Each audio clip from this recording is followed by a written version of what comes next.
গতদিন খিচুড়ি রান্না করেছিলাম।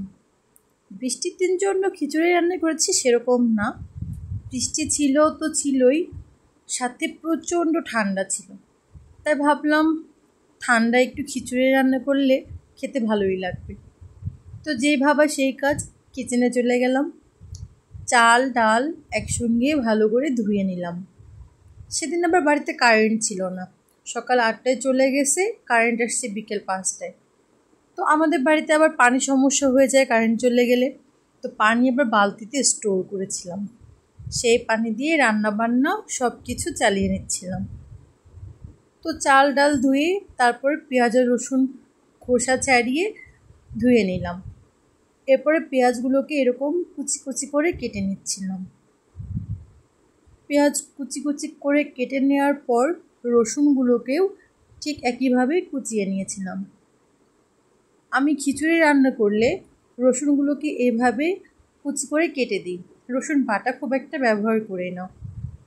সব কিছু কাটা হয়ে গেছে, এরপরে ভাবলাম যে শুধু ডাল দিব, তা ভাবলাম কিছু সবজিও দিয়ে দিই। এর মধ্যে আমি একটা আলু নিয়ে নিলাম, আলুর খোসা ছাড়িয়ে আলুটাকে ছোট টুকরো টুকরো করে কেটে নিলাম। আমাদের বাড়ির চাল খুব তাড়াতাড়ি সিদ্ধ হয়ে যায়, তাই আলুটাকেও এরকম ছোট ছোট টুকরো করে নিয়েছি যাতে তাড়াতাড়ি সিদ্ধ হয়ে যায়। আলু কাটার পর মনে হলো আর একটু সবজি দিই, তো বাসায় বরবটি ছিল, তো কয়েকটা বরবটি নিয়ে সেটাকেও টুকরো করে কেটে নিলাম। আলু কেটে আলুতে পানি দিয়েছিলাম যাতে আলুটা কালো না হয়ে যায়। তারপর কয়েকটা বরবটি নিয়ে সেটাও টুকরো টুকরো করে কেটে নিলাম।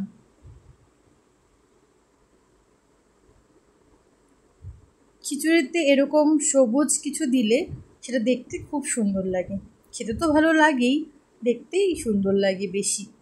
তারপর বরবটি আলু এক বাটিতে উঠিয়ে নিলাম। এরপর কিছু কাঁচামরিচ নিয়ে নিলাম, এগুলোর বোটা ছাড়িয়ে এগুলো এখন কেটে নিব। প্রথমে লম্বাই চিড়ে নিব, তারপর ছোট করে কেটে নিব।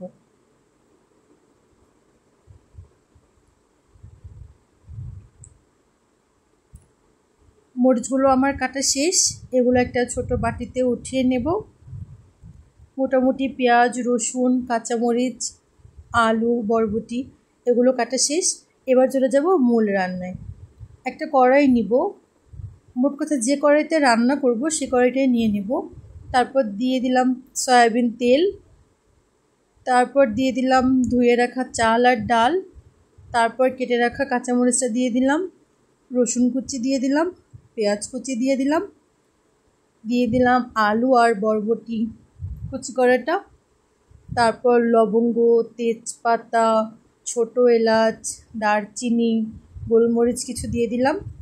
তারপর দিয়ে দিচ্ছি লবণ ধনিয়ার গুঁড়া জিরার গুঁড়া হলুদের গুঁড়া দিয়ে খুব ভালোভাবে হাত দিয়ে মেখে নিব।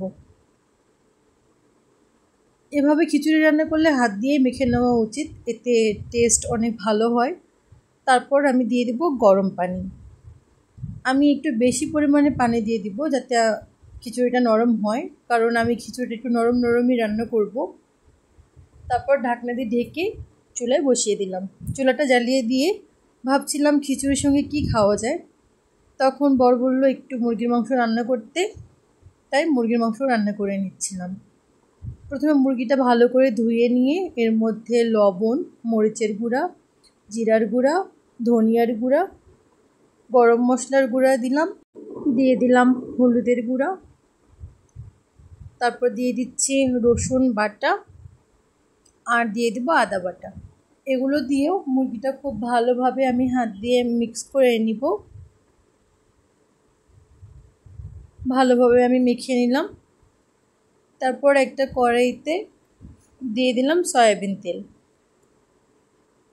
তেলটা গরম হলে দিয়ে দিলাম তেজপাতা আর দিয়ে দিলাম পেঁয়াজ কুচি। এখানে আমি বেশ কিছুটা পেঁয়াজ কুচি ব্যবহার করেছি।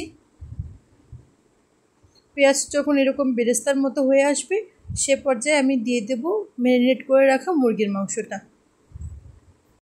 মাংস দিয়ে খুব ভালোভাবে নেড়ে চেড়ে এটাকে কষিয়ে নেব।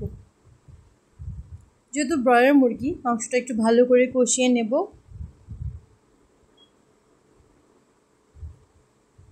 মাংস যখন কষাতে কষাতে এরকম তেল ছেড়ে দিবে তখন ঢাকনা দিয়ে ঢেকে দিব।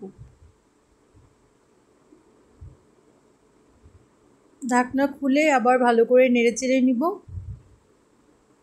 আর দিয়ে দিব একটু বড় করে কেটে রাখা আলু।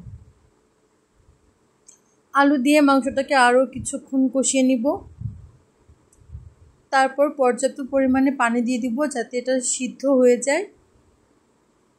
পানি দিয়ে এটাকে ভালোভাবে নেড়ে চেড়ে ঢেকে দিয়ে দিব। এটা সিদ্ধ হতে হতে খিচুড়িটা দেখে আসি। আমার খিচুড়িটা হয়ে গেছে। আমি বলেছিলাম নরম নরম খিচুড়ি রান্না করব, তাই এই পর্যায়ে আমি খিচুড়িটাকে নামিয়ে নেব। এদিকে আমার মুরগির মাংসটাও ডান। তো এবার প্লেট সাজিয়ে খাবার পালা। তো আমি একটা প্লেটে আবার খাওয়ার জন্য আমি উঠিয়ে নিলাম। খিচুড়িটা বেশ মজা হয়েছে, যেমন আমি চেয়েছিলাম ঠিক সেরকমই নরম হয়েছে আর খুবই খুবই টেস্টি হয়েছে।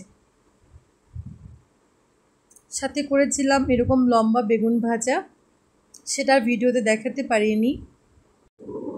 আমি খিচুড়ি, তারপর বেগুন ভাজা, মুরগির মাংস, আলু সব একসঙ্গে মেখে মেখে খাচ্ছিলাম। আমার কাছে বেশ ভালো লাগতেছিল। আপনারা কারা আমার মতো এরকম সব একসাথে মিক্স করে খান কমেন্টে কিন্তু জানাবেন। আমি এরকম মিক্স করে খেতে অনেক বেশি পছন্দ করি, তাই আমি মিক্স করেই খাই। খিচুড়িটা আসলেই অনেক বেশি মজা হয়েছিল আর আমি অনেক মজা করে খেয়ে নিয়েছি। আপনারাও বাসায় ট্রাই করতে পারেন।